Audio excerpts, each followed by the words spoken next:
Sexta-feira, 10 de novembro. Hoje celebra-se o dia do trigo. Jesus é o pão da vida e o pão é fruto do trigo. Portanto, alimente o seu coração com a palavra de Deus, que dentro de instantes será ministrada pelo presbítero Sidney, trazendo-nos mais uma reflexão sobre as 5 solas. Sem perda de tempo, quero deixá-los com o presbítero Sidney.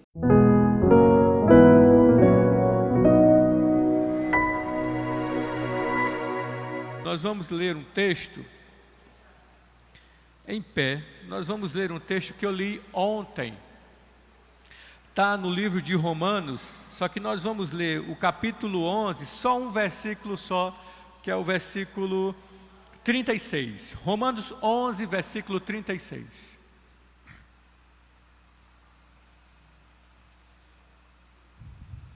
Esse texto eu li ontem. E gostaria de repetir ele para a gente começar a nossa meditação, a nossa reflexão nessa noite. Amém? Todos acharam? Romanos 11, versículo 36 diz assim: porque dele e por meio dele e para ele são todas as coisas, a ele seja a glória para sempre. Amém. Vamos repetir a igreja toda?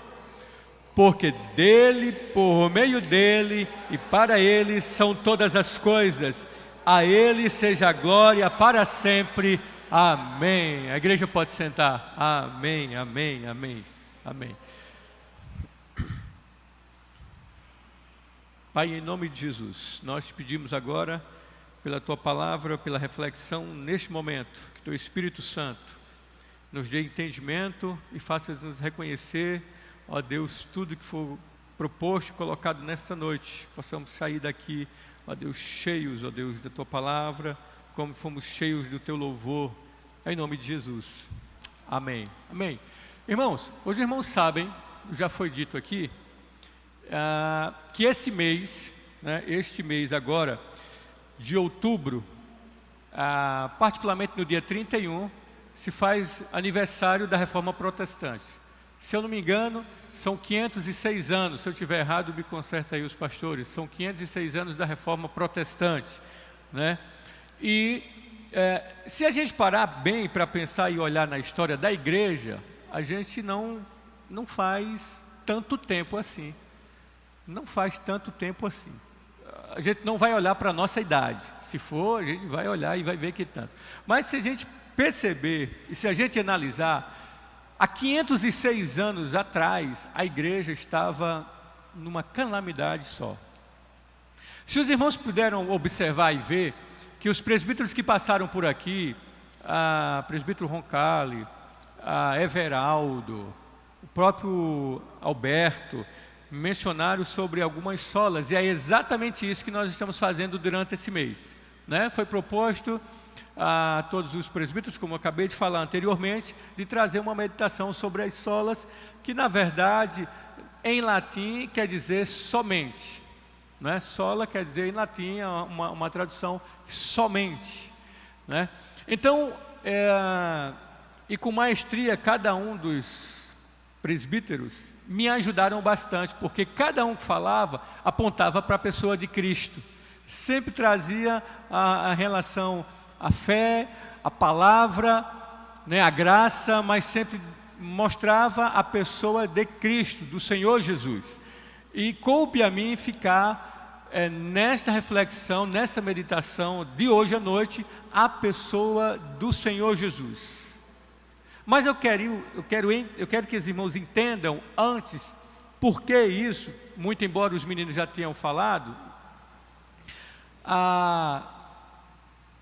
havia uma necessidade, não básica, mas urgente, de uma reforma, como disse o presbítero Ângelo Roncalli. Havia uma reforma, havia uma urgência de imediato para que isso acontecesse. Até porque, há 506 anos atrás, a igreja estava numa decadência muito grande. Não só espiritual, mas moral. Muito grande, né?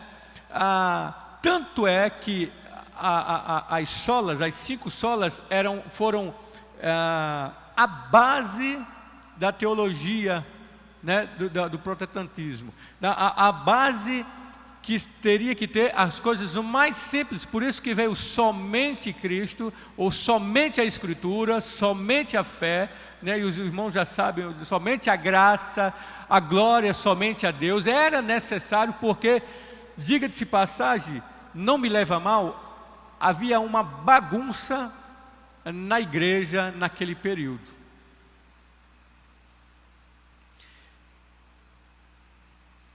A bagunça era tal, irmãos, que havia situações que veneravam até os santos. Veneravam-se os apóstolos, veneravam-se os imperadores, a igreja venerava-se até o papado, até os papas. Era uma veneração que poderia se igualar até o próprio Cristo. Era essa a intenção. Para você ver como que a igreja estava naquele período, né? A igreja chamada Igreja Católica que a gente conhece. Então, a igreja, na verdade, a igreja de Cristo, ela perdeu o rumo.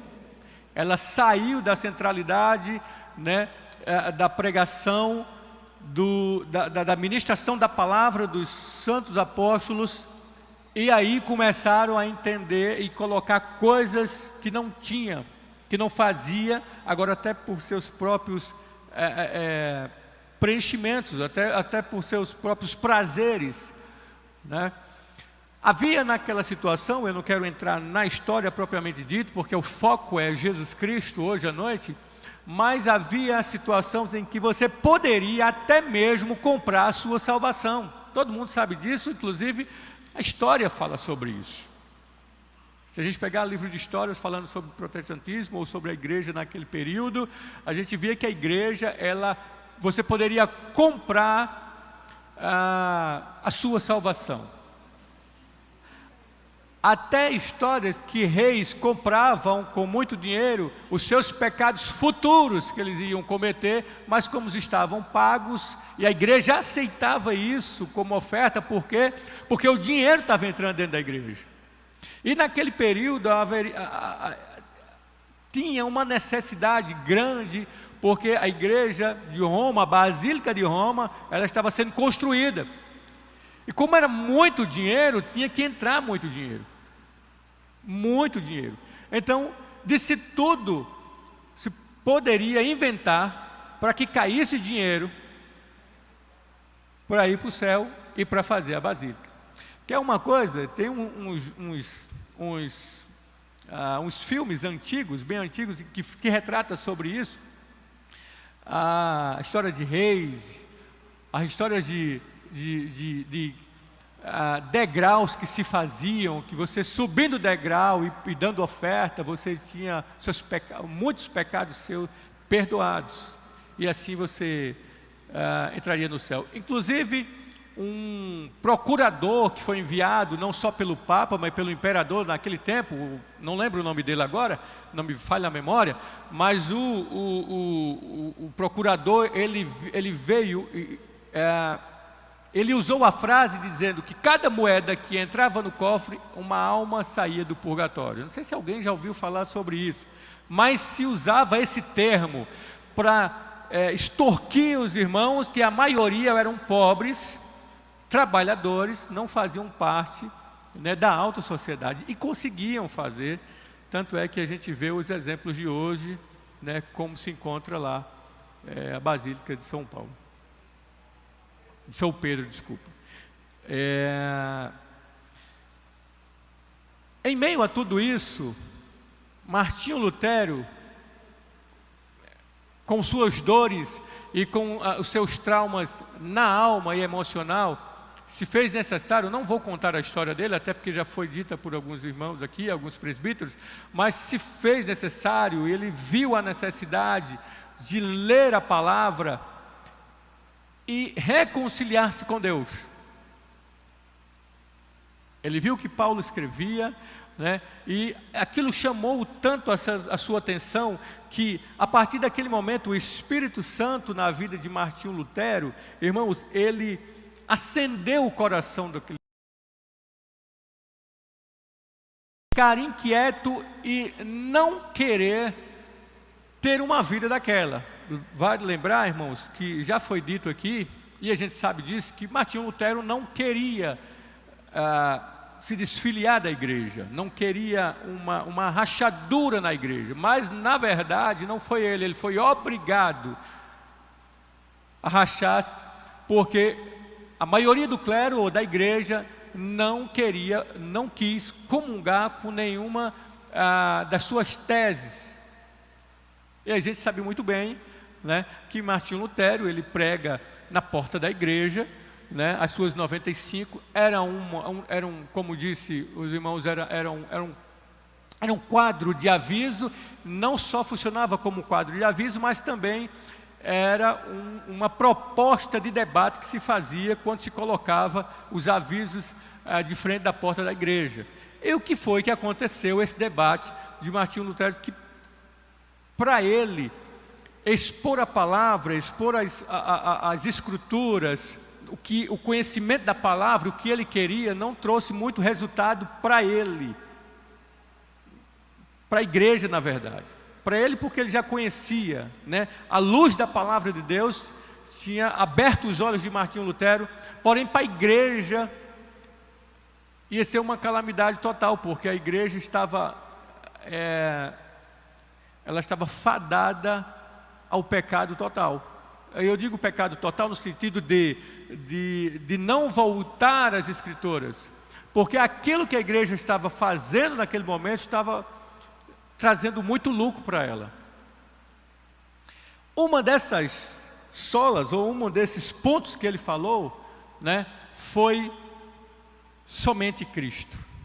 E eu quero lembrar, que eu já acabei de falar, que a igreja, ela mudou, ela tirou a pessoa de Cristo do centro e coloca agora as indulgências. Você paga pela sua salvação. Você pode fazer alguma arte, você pode fazer algum sacrilégio ou sacrifícios, e isso vai corroborar para a sua salvação. Quando que Martinho, Cristo é o centro da palavra. Cristo é o centro de todas as coisas. Por isso que nós lemos esse versículo agora em Romanos 11, porque dele, por meio dele, para ele são todas as coisas. A ele seja a glória para todos sempre. Então Martinho, ele quis, não só com as outras solas, mas centrar Cristo como a promessa de Deus. Estão entendendo, irmãos? Então, baseado nisso, eu gostaria de começar agora essa nossa reflexão. E nós vamos dar uma leitura aqui, nós vamos permear a Bíblia agora em todo o Velho Testamento, até no Novo Testamento, onde Jesus é crucificado, morto e ressurgiu. Se os irmãos bem lembram, eu gostaria de lembrar agora, e gostaria de trazer alguns pontos onde que a gente pode trazer Cristo como o centro de todas as coisas.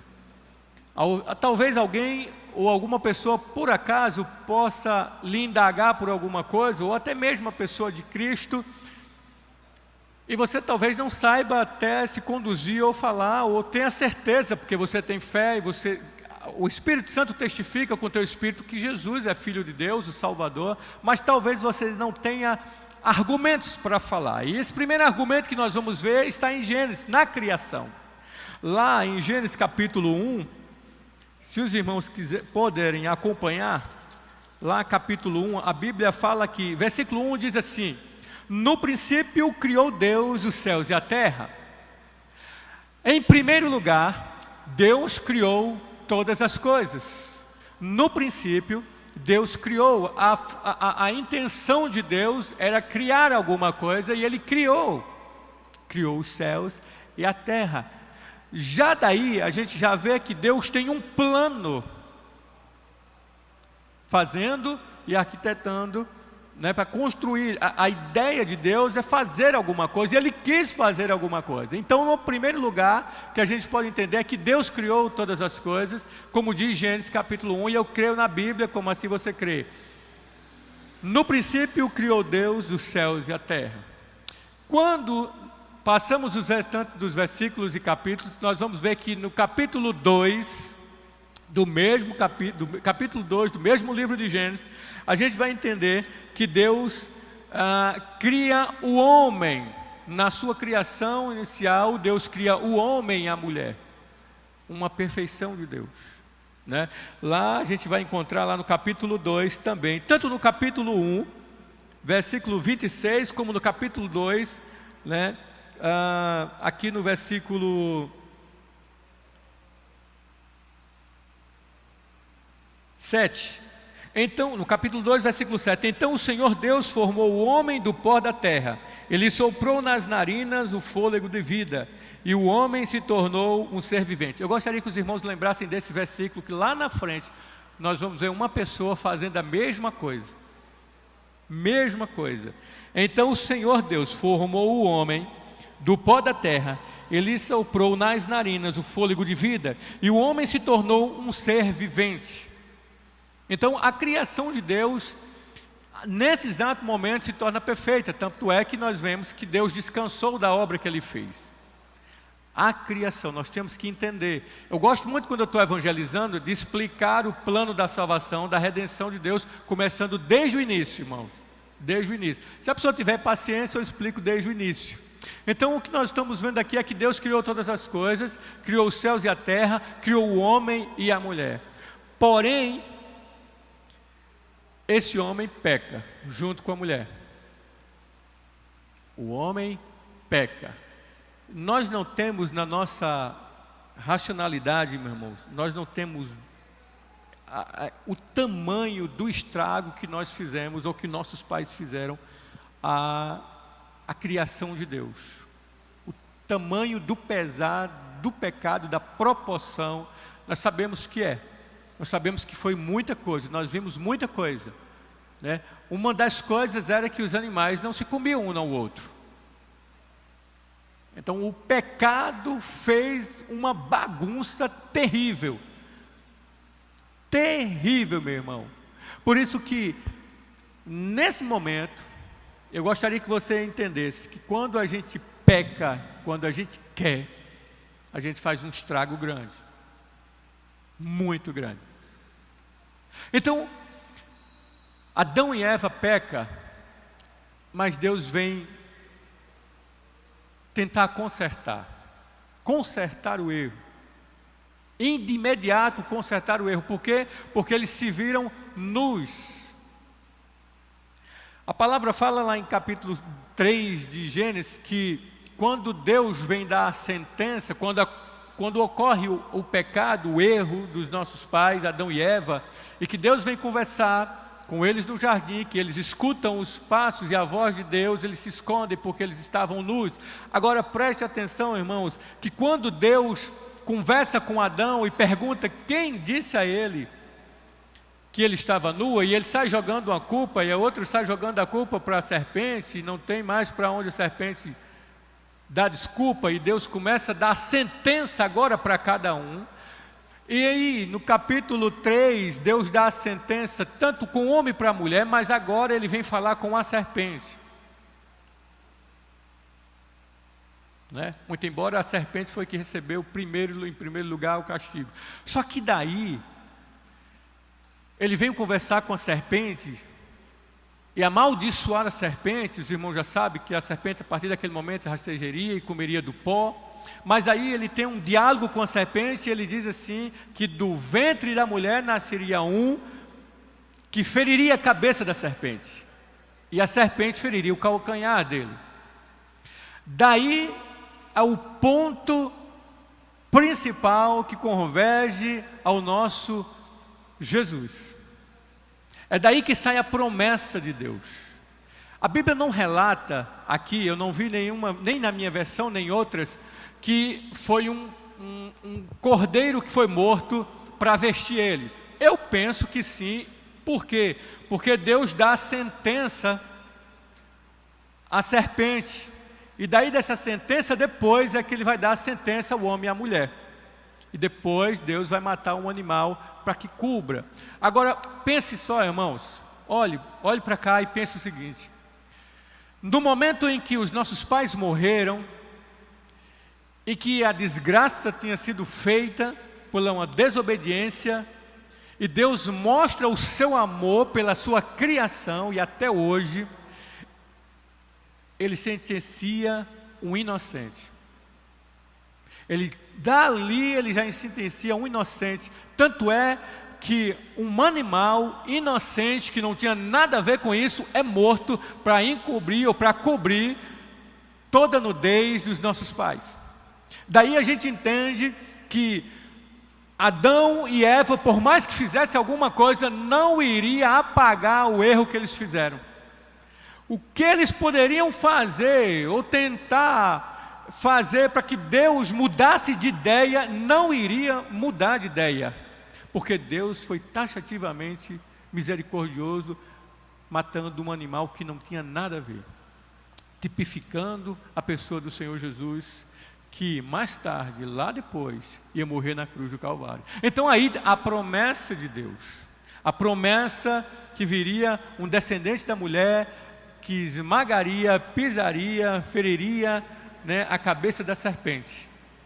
Desde aí a promessa de Deus. O terceiro ponto que a gente pode ver é uma provisão. E a gente vai ver isso aí no livro, no mesmo capítulo ali, no capítulo 12, falando sobre Abraão. Abraão recebe um chamado de Deus, uma promessa de Deus, que dele, da descendência dele, de Abraão, ele surgiria uma grande nação, da descendência de Abraão, né, que seria Isaac, ia nascer. Só que mais tarde, Deus faz mais uma prova com Abraão. Ele pede para que Abraão sacrifique seu filho. E eu acho, irmãos, que nesta hora, eu penso que foi doloroso, mas ao mesmo tempo a palavra fala em Hebreus que ele usou da fé, de entregar seu filho. Porque a palavra fala lá no Novo Testamento que ele entregou sabendo que Deus poderia ressuscitá-lo dentro dos mortos. Agora, que foi difícil para ele, foi. Agora pense mais uma vez, tente imaginar a cena, Abraão com seu filho, basicamente com 15 a 17 anos, Isaac tinha nesse momento, estava levando o lenho, irmãos, o lenho que tipificava Jesus Cristo, levando a cruz naquele momento. Estava Isaac levando a lenha para ser sacrificado. E no inteirinho da cena, quando o seu pai está com o cutelo para matá-lo, quem ele vê? O anjo fala com ele mais uma vez e pede para que ele parasse, né, não fizesse mal ao menino, e aparece mais um inocente, um outro animal, que tipificava Cristo, para morrer, para salvar a vida de Isaac. Vejam que não tinha ninguém mais com eles. Os dois sobem só no monte. Mas Deus faz aparecer.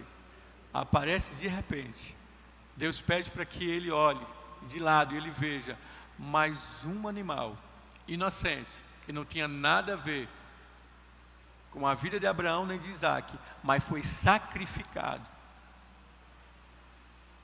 pela vida de Isaac. Nós vemos mais uma vez Cristo sendo tipificado naquela cena. Então, Cristo, ele mais uma vez, Deus relata, e Deus está levando, Deus está conduzindo a humanidade para o seu plano, que terminará com o Senhor, né, e com todo o seu povo, e isso eu quero falar no final. Mas Deus está levando todo o seu plano da mesma forma que ele traçou. E por que não falar de Moisés, irmãos? Moisés foi o libertador do povo de Deus, saindo do Egito depois de 400 anos, e ele nasce, é escondido, toda a igreja sabe da história de Moisés, mas Moisés, conduzido por Deus, liberta o povo, tipificando também a pessoa de Cristo.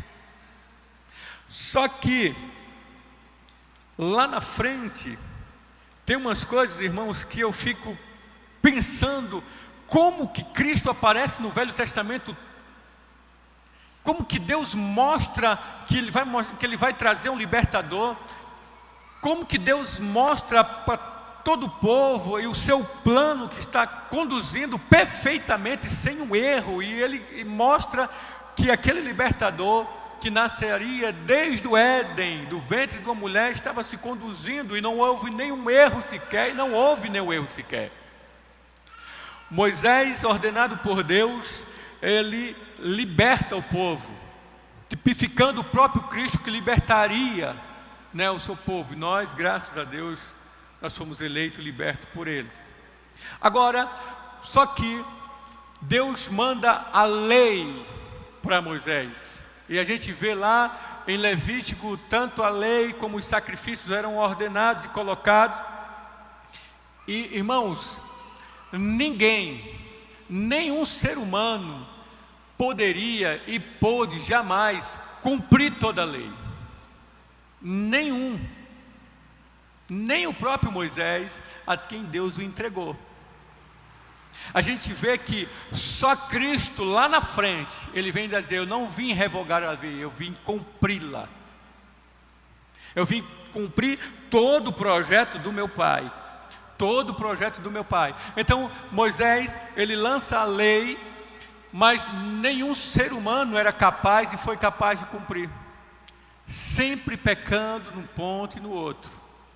Isso, na verdade, Deus deu a lei porque estava dizendo, em outras palavras, que vocês não teriam condição de arcar com toda essa lei ou de cumprir toda essa lei. E diga-se passagem, é verdade, irmãos, nem o povo de Israel, nenhum sequer, por mais que bonzinho fosse, eles poderiam cumprir a lei. Aí Deus vem para libertar o povo. Antes de sair, é constituído a Páscoa. Eu acho interessante, irmão, é que a Bíblia fala, Deus, através de Moisés, faz um ritual de matar um cordeiro de 1 ano, sem mancha, sem mácula, novamente um animal inocente, que tipificava Cristo, seria sacrificado. Agradeço a você que esteve conosco. Nos reencontraremos na próxima segunda-feira, se Deus assim nos permitir. Vá à igreja mais próxima da sua residência. Se você quiser nos visitar, a Igreja do Calvário está situada às margens do Açude Velho, confluência com o Parque da Criança. Nós temos escola dominical às 9 horas da manhã, no domingo, às 18 horas, culto divino, às terças-feiras, culto de oração pela família e às quintas-feiras, estudo bíblico. Você está cordialmente convidado. Tenham todos um bom dia, um bom final de semana e até a próxima segunda-feira, se Deus quiser.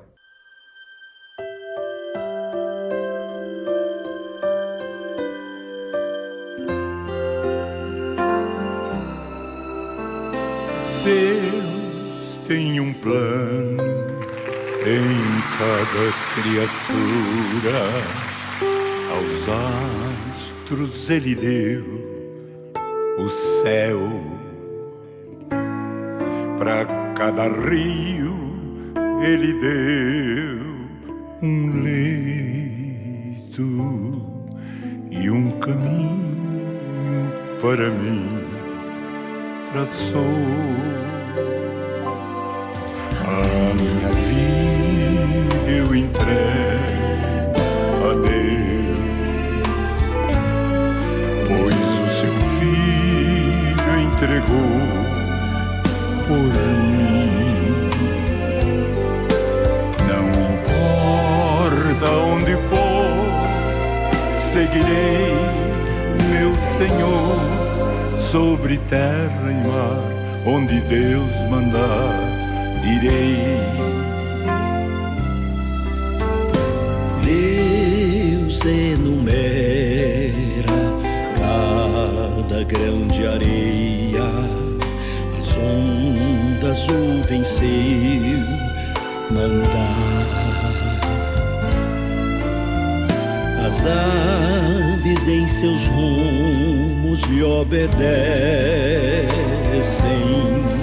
seu carinho faz abrir a flor.